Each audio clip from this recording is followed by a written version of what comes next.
जय Hind to all of you. मैं अंकित राजपूत आप सभी का आपके अपने YouTube channel Perfect Coaching Centre के इस सेशन में स्वागत करता हूं।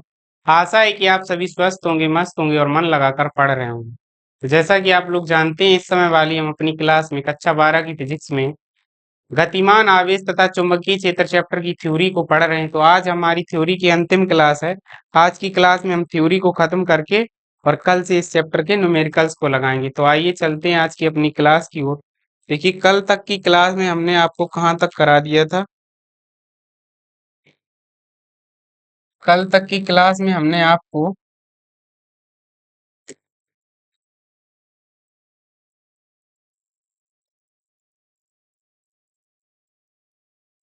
एम्पियर का परिपतीय नियम तो कराई, तो इसके अनुप्रयोग भी करा दिए थे। एक अनुप्रयोग हो गया था शायद इसका। दूसरा अनुप्रयोग था लंबी परिनालिका के भीतर उत्पन्न चुंबकीय क्षेत्र। तो यही आप लोग हेडिंग डाल लीजिए, लंबी परिनालिका के भीतर उत्पन्न चुंबकीय क्षेत्र। डाल लीजिए इसकी हेडिंग आप लोग। तो देखिए, लंबी परिनालिका के भीतर उत्पन्न चुंबकीय क्षेत्र।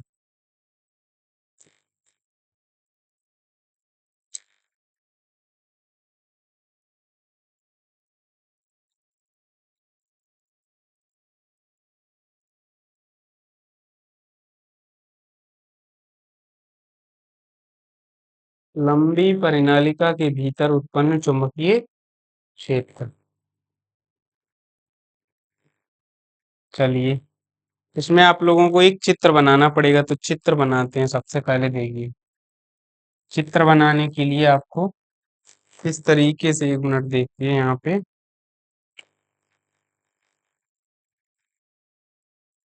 पहले एक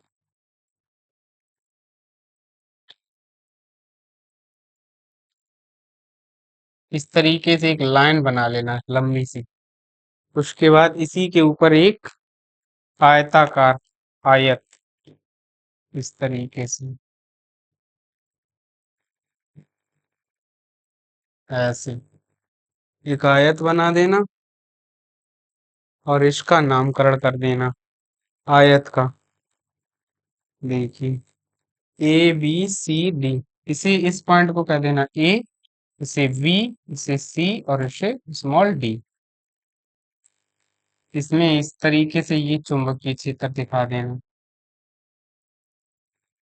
इसी प्रकार से नीचे की तरफ चुंबकीय क्षेत्र दिखा देना। ठीक है, दोनों तरफ इस तरीके से।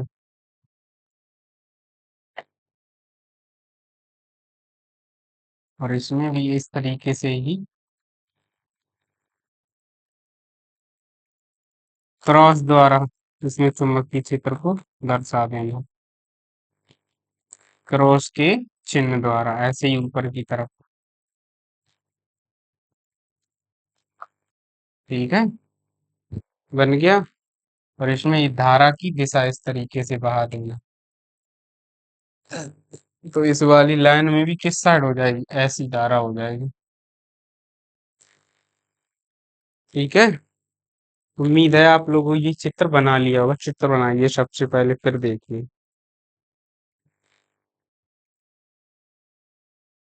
चलिए, बना लिया होगा तो देखिए, इसमें भी क्या होगा, जैसे इसके लिए हमें करा चुके हैं प्रणालिका वाला आर्टिकल, पिछला वाला उधर। तो उसमें भी हम आपको बता ही चुके हैं, लंबी परिनालिका के भीतर चुंबकीय क्षेत्र वाला आर्टिकल करवाया था उधर। तो वही सूत्र यहाँ पर डेराइव करके दिखाएंगे, आता कैसे है, एम्पियर के परिपतीय नियम की सहायता से। तो देखिए, यहाँ पर इसमें क्या होता, माना एक बेलनाकार चीनी मिट्टी का बना, वही जो लैंग्वेज उधर लिखा क्या है, वही सिमिलर लैंग्वेज है। तो माना बेलनाकार चीनी मिट्टी का बना एक पाइप होता है, जिसमें तार के अत्यधिक पेड़ों को लपेटकर धारा प्रवाहित की जाती है। माना परिनालिका की प्रति मीटर लंबाई में फेरों की संख्या स्मॉल है, प्रवाहित धारा स्मॉल आई है। माना ABCD एक आयताकार पथ है, जिसमें भुजा AB चुंबकीय क्षेत्र के समांतर है तथा भुजाएं BC व DA चुंबकीय क्षेत्र के लंबवत हैं तथा ये बहुत लंबी हैं। तो ये भुजाएं AB और CD हैं, ये दोनों कैसी हैं, वो BC और AD जो भुजाएं हैं, ये दोनों बहुत ही लंबी हैं। जिससे ये माना जा सकता है भुजा CD के ऊपर जो चुंबकीय क्षेत्र होगा वो नगण्य होगा। अतः सममित से परिनालिका के भीतर उसके सिरों को छोड़कर चुंबकीय क्षेत्र एक समान होता है। तब आयताकार ABCD के लिए एम्पियर के परिपतीय नियम से, तो एम्पियर का परिपतीय नियम क्या लिखाया था? Close integration vector V dot vector dl equal to mu naught small I, यही लिखाया था एम्पियर का परिपतीय नियम। तो इसे इक्वेशन 1 बना देना आप लोग। म्यू नॉट वो closed integration vector B dot vector dl बराबर म्यू नॉट I, जहां I क्या है? पथ से घिरी हुई कुल धारा। जहां I बराबर क्या है? पथ से घिरी हुई कुल धारा। तो लिख देना आप लोग, जहां स्मॉल I इक्वल टू पथ से घिरी कुल धारा।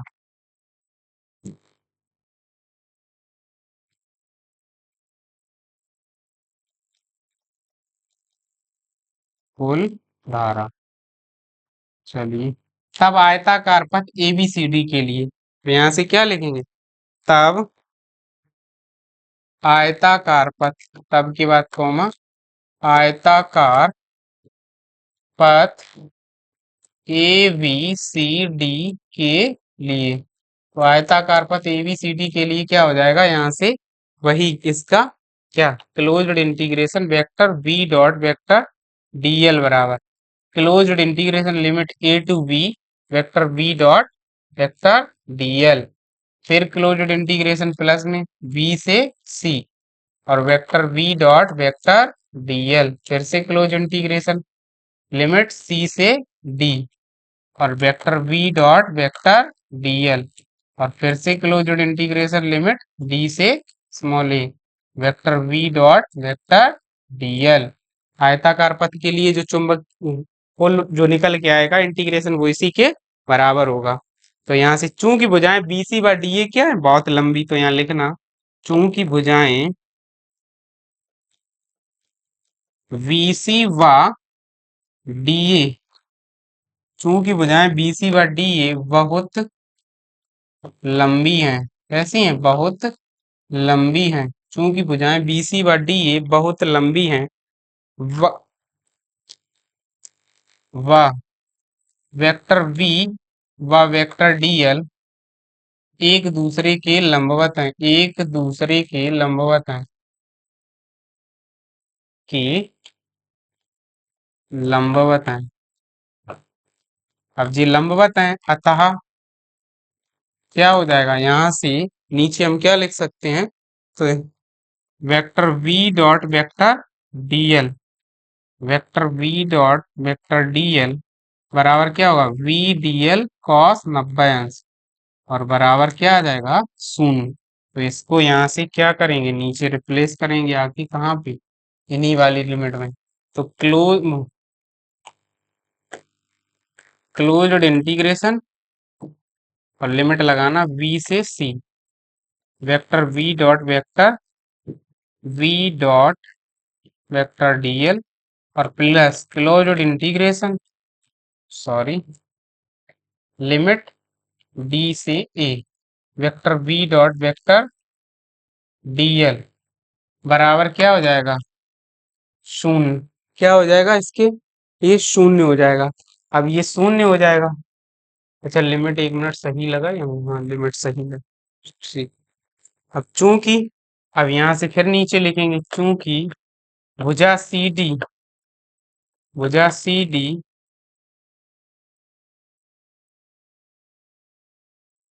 चूंकि भुजा CD परिनालिका से बहुत दूर है, परिनालिका से बहुत दूर है,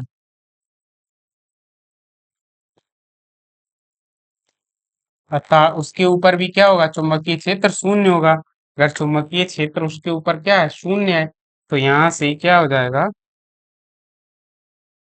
क्लोज्ड इंटीग्रेशन, और भुजा कौन सी बताई हमने? CD, तो इसके लिए लिमिट भी कहाँ से लिखा है? C से D vector V dot vector dl बराबर भी क्या आ जाएगा? शून्य आ जाएगा। तो अतः यहाँ से क्या हो जाएगा जाके फिर? अतः बचेगा क्या जाके? Closed integration vector V dot vector DL बराबर केवल close integration vector V dot vector DL और लिमिट ए से बी तक ही बचेगा। बाद बाकी तीनों टर्म क्या हो जाएंगे, शून्य हो जाएंगे जाके, बाकी सभी टर्म क्या हो गए।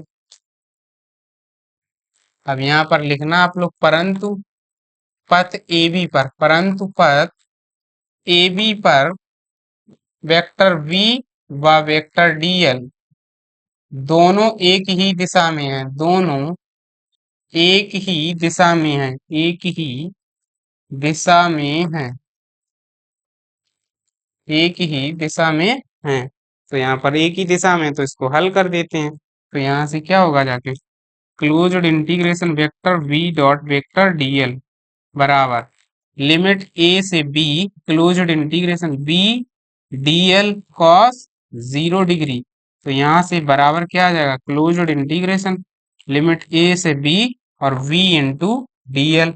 अब चूंकि चुंबकीय क्षेत्र क्या है, नियत है, तो चुंबकीय क्षेत्र अगर नियत है तो उसको क्या कर लेंगे, इससे बाहर निकाल लेंगे। तो यहाँ लिखना आके closed integration vector v dot vector DL बराबर v बाहर कर लेंगे क्लोज्ड इंटीग्रेशन डीएल बचेगा, परंतु अच्छा यहाँ लिमिट ए से बी लिख देना, परंतु क्लोज्ड इंटीग्रेशन ए से बी लिमिट डीएल बराबर क्या होगा, पथ ए बी की लंबाई, पथ ए बी की लंबाई क्या होगा, पथ ए बी की लंबाई होगी जाके, यहाँ से क्या हो जाएगी, पथ ए बी की लंबाई, और इसे क्या करना, माना, यही तो होगा जाके, तो इसे मान लेते हैं हम। तो यहाँ से लिखेंगे जाके closed integration vector v dot vector dl बराबर यहाँ लिखना v इंटू एक्स, जहां x को मान लिया हमने क्या, जहां x बराबर पथ AB की लंबाई, ठीक है, जहां x क्या है, पथ AB की लंबाई हो जाएगा जाके। अब x को हमने पथ AB की लंबाई मान लिया और इसे समीकरण आप लोग 2 डाल लेना, ठीक है, समीकरण 2 डालेंगे। अब यहाँ पर लिखेंगे माना परिनालिका की प्रति मीटर लंबाई में स्मॉल n फेरे हैं, तब भुजा AB में फेरों की संख्या n होगी। यहाँ पर क्या लिखेंगे, यहाँ लिखना आप लोग माना परिनालिका की, परिनालिका की प्रति मीटर लंबाई में, प्रति मीटर लंबाई में फेरों की संख्या स्मॉल n है, फेरों की संख्या स्मॉल n है, फेरों की संख्या कितनी है, स्मॉल n है, तब भुजा AB में फेरों की संख्या क्या हो जाएगी, तब भुजा AB में फेरों की संख्या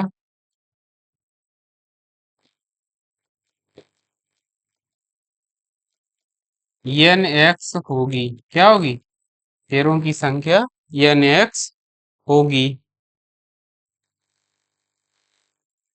अब यहाँ क्या लिखेंगे, यदि प्रत्येक फेरे में प्रवाहित धारा, यदि प्रत्येक फेरे में, यदि प्रत्येक फेरे में, यदि प्रत्येक फेरे में प्रवाहित धारा, प्रवाहित धारा स्मॉल आई नॉट हो, तो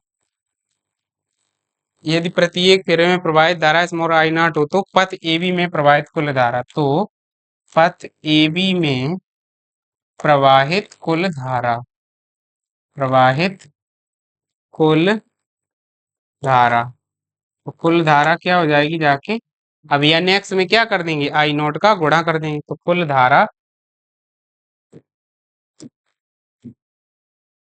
कुल धारा small I equal to N X I naught, कुल धारा क्या आ जाएगी, एन एक्स आई नॉट, इसे समीकरण आप लोग 3 कह देंगे। अब लिखना समीकरण 1 व 2 से पहले, तो देखो समीकरण 1 व 2 से, 1 व 2 से, अब 1 और 2 कहाँ रहा, 2 हमने कहाँ बनाया, पीछे बनाया, यहाँ देखिए 2 एक तो ये रहा हमारा, कहाँ गया एक, अरे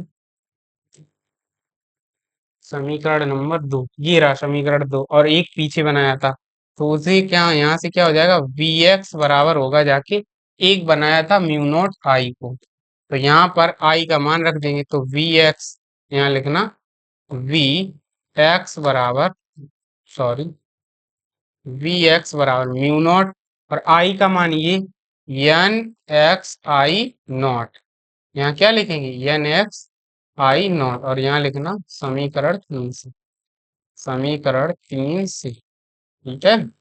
अब यहाँ से एक्स से एक्स कैंसिल हो जाएगा, तो v बराबर क्या आ जाएगा, mu not an I not, तो जो चुंबकीय क्षेत्र निकल के आया वो वही निकल के आया जो पीछे हमने कराया था, v बराबर mu not an I not, Newton प्रति एम्पियर मीटर। तो उम्मीद है आपको ये आर्टिकल समझ में आया होगा, वही जो आर्टिकल हमने पीछे करा चुके लंबी प्रणालिका के लिए, उसे केवल यहाँ सिद्ध करके दिखाना था, तो अंत में यही सूत्र आ गया, तो ये यहाँ से सिद्ध हो गया। उम्मीद है आप लोगों को ये समझ आ गया होगा। इसके स्क्रीनशॉट ले लीजिए, सॉरी, इसका भी ले लीजिए और इसका भी ले लीजिए।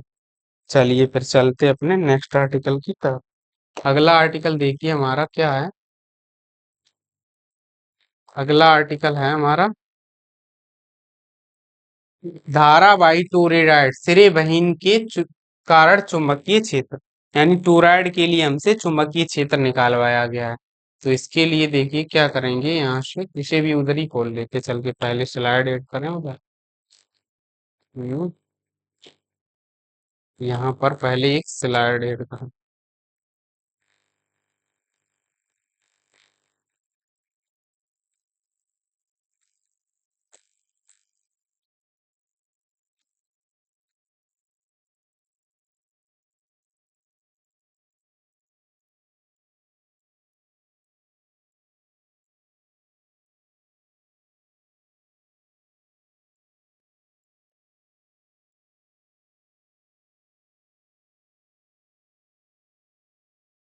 चलिए,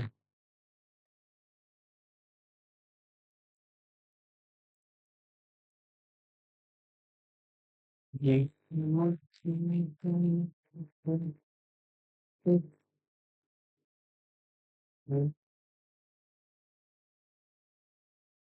चलिए ठीक है,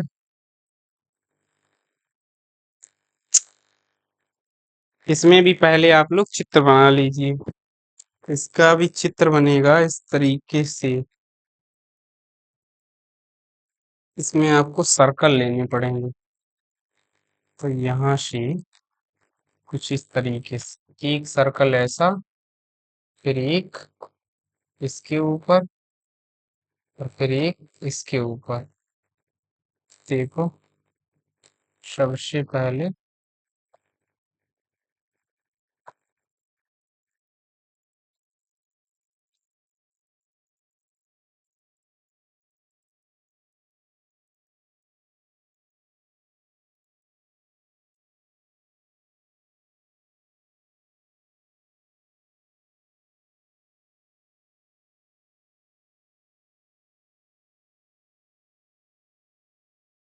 इस तरीके से आप लोग इसका एक फिगर बनाएंगे,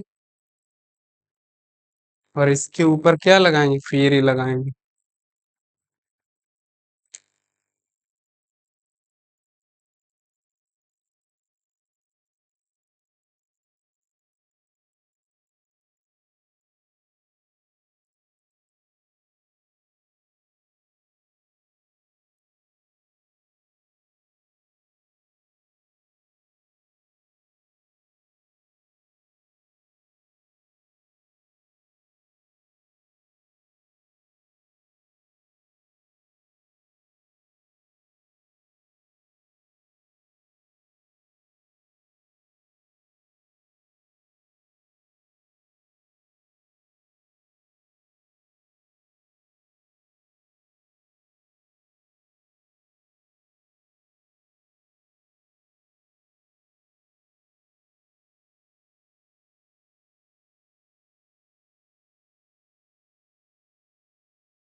इसकी रेडियस स्मॉल ए है। इस वाले वृत्त के ऊपर कोई बिंदु मान लियो पी है, बीच वालों जो वृत्त है। बाहर में कोई बिंदु क्यू है, और इसके वृत्त के अंदर में का रहो जो सेंटर पॉइंट ओ रहो, और इसे ही में कोई एक अननोन पॉइंट कैपिटल आर ले लो। इसमें इस तरीका से धारा जा रही और इससे धारा जा रही। बनाओ तो चित्र ये वाला।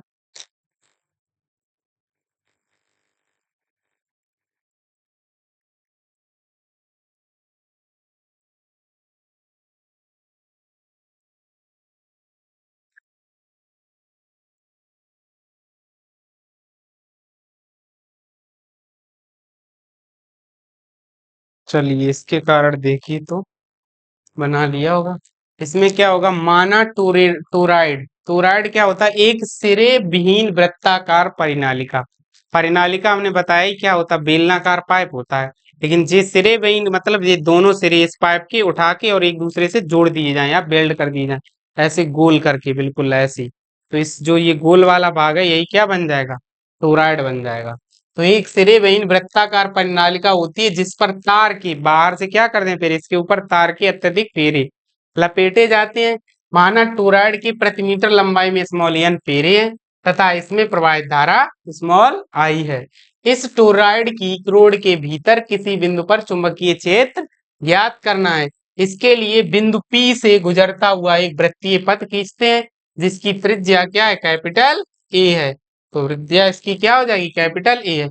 सममित से वृत्तीय पथ के प्रत्येक बिंदु पर चुंबकीय क्षेत्र की दिशा वृत्त पर खींची गई स्पर्श रेखा के अनुदिश होती है। अतः ए त्रिज्या के वृत्तीय पथ के लिए एम्पियर के परिपथीय नियम से, तो क्या हो जाएगा एम्पियर का परिपथीय नियम, वही closed integration vector v dot vector dl बराबर म्यू नॉट आई। एम्पियर का परिपथीय नियम तो यही कहता है। जहां आई क्या होगी, टोरॉइड द्वारा घिरी हुई कुल धारा। जहां यहाँ लिखना आप लोग, जहां आई बराबर टोरॉइड से घिरी कुल धारा से घिरी कुल धारा, जहां आई क्या है, टोरॉइड से घिरी कुल धारा। अब चूंकि वृत्तीय पथ के प्रत्येक बिंदु पर वेक्टर v व वेक्टर dl पीछे पढ़ा ही चुके हैं आपको हम, लिखना आप लोग यहाँ पर, चूंकि वृत्तीय पथ के प्रत्येक बिंदु पर, प्रत्येक बिंदु पर वेक्टर v व वेक्टर dl एक ही दिशा में होंगे, एक ही दिशा में होंगे। अर्थात थीटा बराबर क्या आ जाएगा, जीरो। तो थीटा हमारा क्या हो जाएगा, जीरो हो जाएगा। तो उठा के यहाँ वैल्यू रख दीजिए आके थीटा की। तो देखिए क्या होगा, closed integration vector v dot vector dl बराबर closed integration v dl cos 0 degree. अब यहाँ से क्या आ जाएगा, जाके closed integration b into dl। अब चूंकि b नियत है तो b बाहर कर लेंगे, तो क्लोज्ड इंटीग्रेशन dl। अब dl क्या हो जाएगा, इस वृत्त की परिधि। तो यहाँ से v इंटू क्या हो जाएगा, 2 pi into small a। Closed integration 2 pi a, इसे आप लोग क्या कह देना, समीकरण 2 कह देना, समीकरण 2। समीकरण 1 इस वाले को, ऊपर वाले को ही बोल देना समीकरण 1 तेरा। ठीक है, यहाँ से अब देखो कहाँ होगा, प्लस कर लेना स्लाइड। तो यहाँ लिखना आके आप लोग, वृत्तीय पथ की लंबाई कितनी है, वृत्तीय पथ की लंबाई तो सभी को पता होता है, क्या होती है, परिधि। वृत्तीय पथ की लंबाई, वृत्तीय पथ की लंबाई बराबर क्या होगा, 2 पाई ए हो जाएगा। वृत्तीय पथ की लंबाई क्या हो जाएगी, 2 पाई ए। इसमें फेरों की संख्या कितनी, अगर स्मॉल एन हो तब कितना होगा, इसमें स्मॉल एन फेरे हों तो क्या हो जाएगा, बराबर एन इंटू 2 पाई ए हो जाएगा, जाके एन इंटू 2 पाई ए। अतः वृत्तीय पथ से घिरी कुल धारा लिखना है यहाँ पर, अतः वृत्तीय पथ से घिरी कुल धारा, वृत्तीय पथ से घिरी कुल धारा से घिरी कुल धारा। अब कुल धारा क्या हो जाएगी जाके, आई बराबर, जब वृत्तीय पथ से घिरी कुल धारा, आई बराबर, यहां से होगा जाके आई बराबर एन इन, कुल धारा, अच्छा यहाँ से लिखना, कुल धारा बराबर एन इंटू 2 पाई ए, और गुणे में क्या हो जाएगा, स्मॉल आई। क्या हो जाएगा, स्मॉल आई। अब इसे समीकरण 3 कह देंगे, तो समीकरण 3 ये हो जाएगा। तो यहाँ से क्या करना, समीकरण 1 बा 2 से अब 1 और 2 से क्या हो जाएगा, एक तो म्यू नॉट आई किसके बराबर हो जाएगा, 2 क्या लिखा है हमने, 2 में लिखाया था म्यू नॉट इंटू, यहाँ देखिए 2 आपको दिखा दें नहीं तो आप कहोगे, देखिए 2 कहाँ बनाइए, v इंटू 2 पाई ए। तो यहाँ पर लिखना, सॉरी म्यू नॉट नहीं यहाँ पे होगा, v इंटू 2 पाई ए हो जाएगा जाके। ठीक है। अब यहाँ पर क्या करना, आई का मान रख देना। तो आई का जब हम मान रखेंगे आके धारा का, तो यहाँ से देखना क्या हो जाएगा, म्यू नॉट इंटू, समीकरण 3 से मान रखो एन इंटू 2 पाई ए, और गुणे स्मॉल आई, बराबर क्या होगा, बी इंटू 2 पाई ए। ये कैंसिल कर देना, तो यहाँ से देखो क्या आएगा, बी बराबर म्यू नॉट एन आई। तो इसके लिए भी देखो उतना ही निकल के आया, चुंबकीय क्षेत्र वही रहेगा, यानी सिरे बहीन परिनालिका के लिए भी चुंबकीय क्षेत्र वही रहेगा जो लंबी परिनालिका के लिए होता है। उम्मीद है आप लोगों को ये आर्टिकल भी समझ आया होगा। स्क्रीनशॉट ले लीजिए, इसका भी ले लीजिए, और बस फिर चलते अपने अगले आर्टिकल की तरफ। देखिए आज की क्लास का इसी का जो अगर अभी इसी का भाग है इसी आर्टिकल का। 1 मिनट यहाँ पर पहले स्लाइड ऐड कर लें। अब यहाँ से खोलें सीट। तो इसका अगला पार्ट है टोराइड की करोड़ के बाहर चुंबकीय क्षेत्र। अब इसके बाहर हमें निकालना पड़ेगा, तो बाहर निकालने के लिए देखिए क्या करना पड़ेगा, तो हम इसके बाहर निकालेंगे अगर, तो देखिए बाहर क्या होगा जाके, अब बाहर में क्या हो जाएगा, चुंबकीय क्षेत्र। अब देखो 1 मिनट पहले हम आपको बताएं, उसके बाद बताएं, इसमें शून्य होगा जाके बाहर में, केवल अब बता ही दे रहे आपको, समझाए दे रहे, लेकिन होगा कैसे ये समझ देखना। इसके बाहर जो चुंबकीय क्षेत्र होगा, इसमें लिखना कुछ है ही नहीं ज्यादा। इसके माना टोरॉइड के बाहर किसी बिंदु क्यू पर, हमने ये चित्र बनाया है, इसी में आप लोग देखिए कहाँ रहा कि बिंदु क्यू, ये रहा टोरॉइड के बाहर बिंदु क्यू पर चुंबकीय क्षेत्र ज्ञात करना है, तो बिंदु क्यू से होकर एक वृत्तीय पथ खींचेंगे। क्या कहिए, हमें बंद क्षेत्र चाहिए, तभी तो एम्पियर का नियम लगेगा। हमने क्या कहा था, किसी बंद परिपथ के लिए लगेगा हमेशा एम्पियर का परिपथ ये नियम। तो बंद चाहिए, तो इसके चारों तरफ हमें क्या खींचना पड़ेगा, एक वृत्त खींचना पड़ेगा। तो एक वृत्तीय पथ खींचते हैं, चूंकि टोरॉइड के में फेरों क्लोराइड के फेरों में धाराएं कैसी हैं, बराबर तथा विपरीत हैं। तो वे क्या करेंगी, एक दूसरे को निरस्त कर देंगी। तो निरस्त कर देंगी, तो इसलिए जो इससे बद्ध कुल धारा होगी वो शून्य हो जाएगी, और धारा शून्य हो जाएगी तो चुंबकीय क्षेत्र शून्य हो जाएगा। तो टोरॉइड के बाहर क्या होगा, चुंबकीय क्षेत्र, टोरॉइड के बाहर चुंबकीय क्षेत्र शून्य होगा। यानी यहाँ पर क्या लिखेंगे हम लोग, v इक्वल टू 0 होगा। इस आर्टिकल में b बराबर क्या आ जाएगा, 0। इसका कोई मतलब नहीं। इसी प्रकार इसके अंदर में पूछा जाता है, वो भी क्या हो जाएगा, 0 ही होगा वो भी। तो अब हम लास्ट आर्टिकल आज की क्लास का देखेंगे अपनी। तो देखिए आज की क्लास का लास्ट आर्टिकल हमारा क्या है,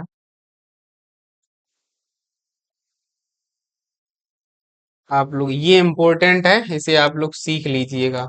चलिए हेडिंग डालेंगे आप लोग, गतिमान आवेश के कारण चुंबकीय क्षेत्र, गतिमान आवेश के कारण उत्पन्न चुंबकीय क्षेत्र, यही आप लोग हेडिंग डाल लीजिए।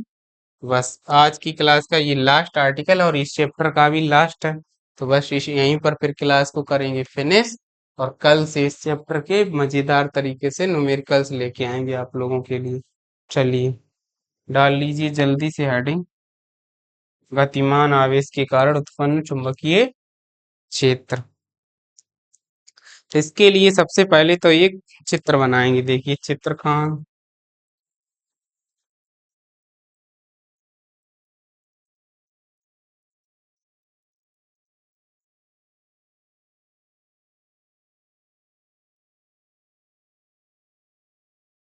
इससे तो अच्छा है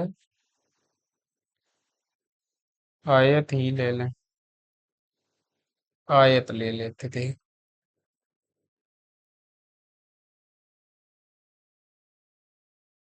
एक्चुअल में हमें एक किताब जैसी संरचना बनानी है। किताब जैसी संरचना कैसे बनेगी?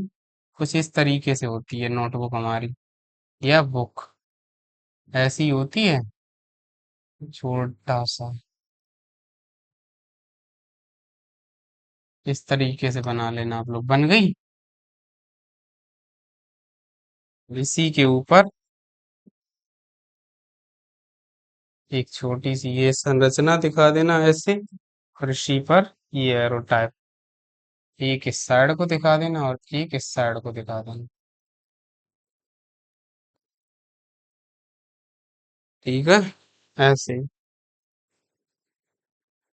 इसे कह देना बिंदु P। और इससे स्मॉल r दूरी पर ये कोई बिंदु रहा, प्लस Q आवेश जिस पर स्थित है।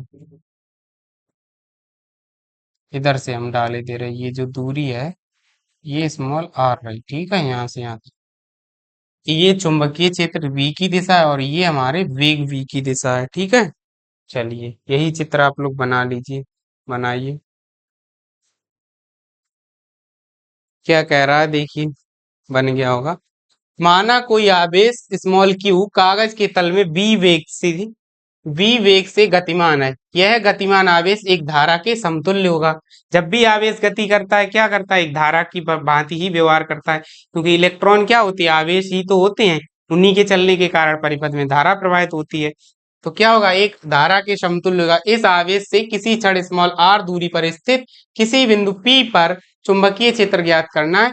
माना आवेश प्लस क्यू डेल्टा टी समय में डेल्टा टी वो डेल्टा एल दूरी तय करता है। तो दूरी बराबर क्या हो जाएगा, यहाँ से डेल्टा एल बराबर अगर हम लिखना चाहें, दूरी बराबर चाल गुणे समय होता ही है। दूरी बराबर क्या होगा, चाल गुणे समय हो जाएगा जाके। तथा समतुल्य धारा जो होती है हमारी, वो क्या होती है, तो यहाँ पर लिखना समतुल्य धारा। समतुल्य धारा,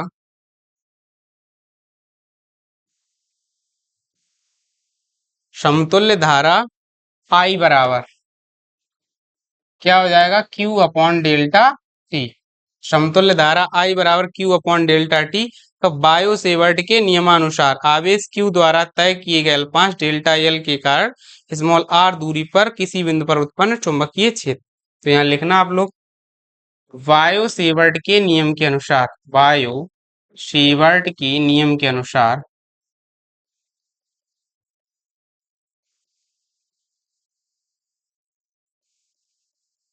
अल्पांश डेल्टा एल के कारण, अल्पांश डेल्टा एल के कारण उससे स्मॉल r दूरी पर उत्पन्न चुंबकीय क्षेत्र पर उत्पन्न चुंबकीय क्षेत्र v बराबर क्या आएगा निकल के, तो यहाँ से v बराबर म्यू नॉट बटे 4 पाई इंटू आई डेल्टा एल साइन थीटा बटे स्मॉल r स्क्वायर।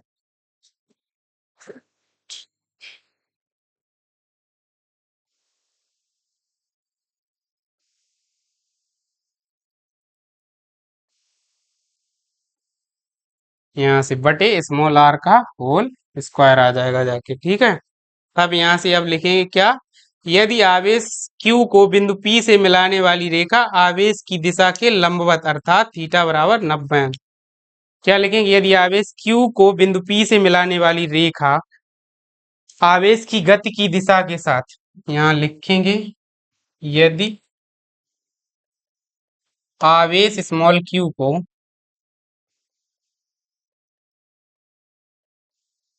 यदि आवेश प्लस q को बिंदु P से मिलाने वाली रेखा, बिंदु P से मिलाने वाली रेखा,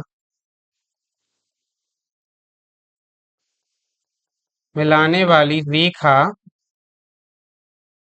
आवेश की गति की दिशा के लंबवत हो, क्या हो, मिलाने वाली रेखा आवेश की गति की दिशा के लंबवत हो, आवेश की गति की दिशा के लंबवत हो, गति की दिशा के लंबवत हो।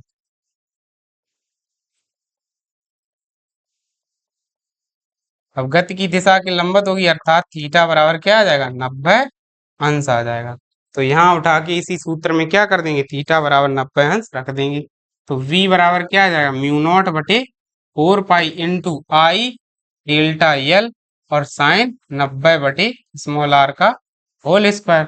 तो यहाँ से b बराबर आएगा म्यू नॉट बटे 4 पाई इंटू आई और डेल्टा एल का मान पहले नहीं रखते हैं यहाँ पे बाद में रख रहे डेल्टा एल बटे स्मॉल आर स्क्वायर आ जाएगा जाकर। अब यहाँ पर क्या करना आई तथा डेल्टा एल के दोनों के मान रख दो। तो यहाँ पर आई तथा डेल्टा एल के मान रखने पर